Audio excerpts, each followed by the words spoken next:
Hello again. Some years ago, I was invited to speak at a conference in Durban, South Africa. It was a weekend conference, and on the Friday night, we had a welcome dinner. And afterwards, I was just sat on the veranda speaking to some local people when a guy walks out into the semi-darkness and in a Canadian accent says, "Can I join you?" Well, I jump up and I hold out my hand in a friendly greeting. But the moment I did that, I just realized I'd made a dreadful mistake because the guy in front of me had no arms.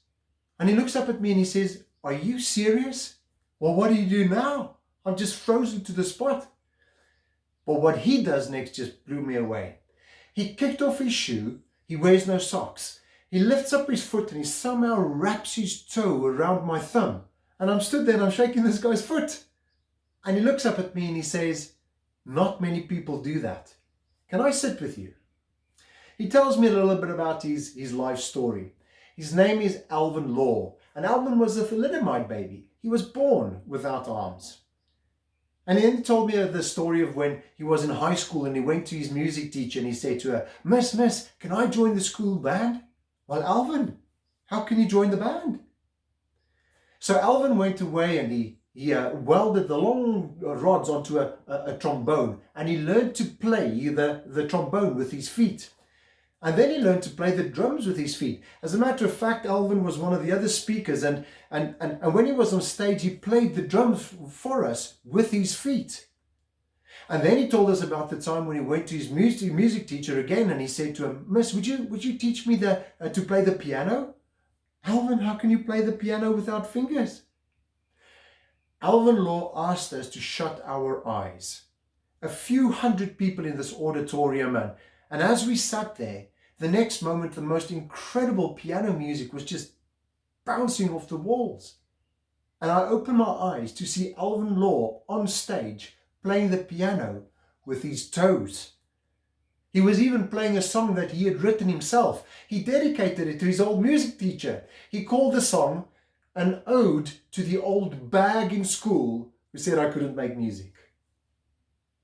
And on that Friday night, as Alvin Law and I sat and chatted away, he shared a little about his life philosophy with me. He said, "Gerrit, there are many things in this world I can't do. I have no arms. But I choose not to dwell on those. Instead, I choose to focus on what I can do without arms." And then he said this. He said, "Almost every day, I will try and find something in my life that I can be grateful for." Alvin called it an attitude of gratitude.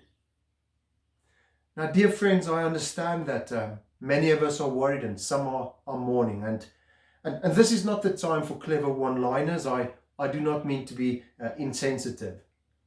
And please, if you can do with some support, make contact with a sports chaplain in your area.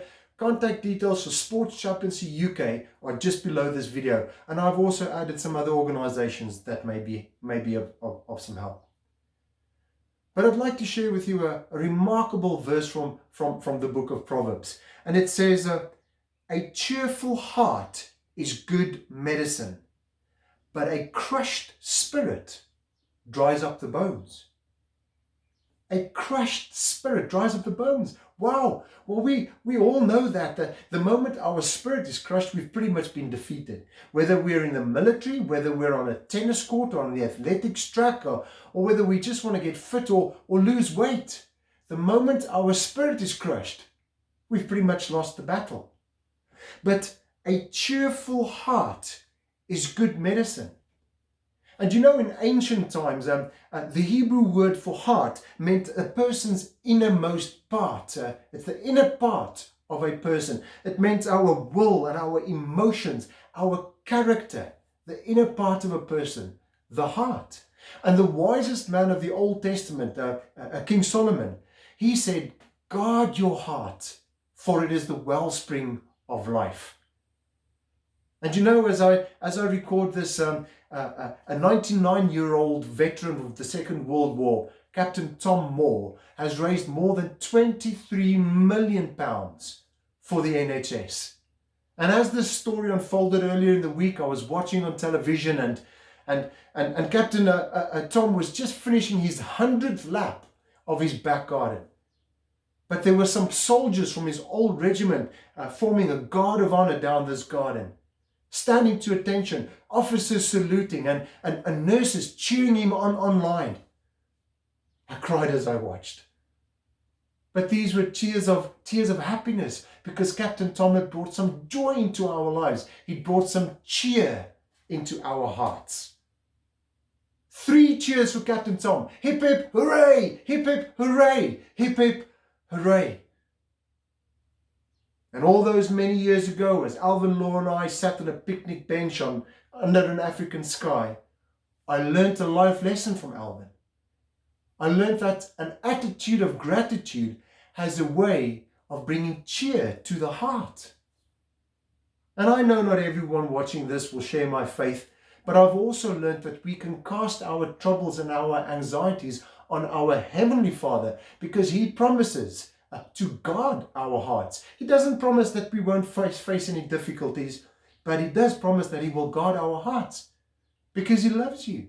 He loves us. So in this time of confinement, may I once again just encourage you, go easy on yourself and be kind to one another. And I know this is hard work sometimes, but let's be gentle with one another and let's guard our hearts. It is the wellspring of life. Thanks again for listening. God bless.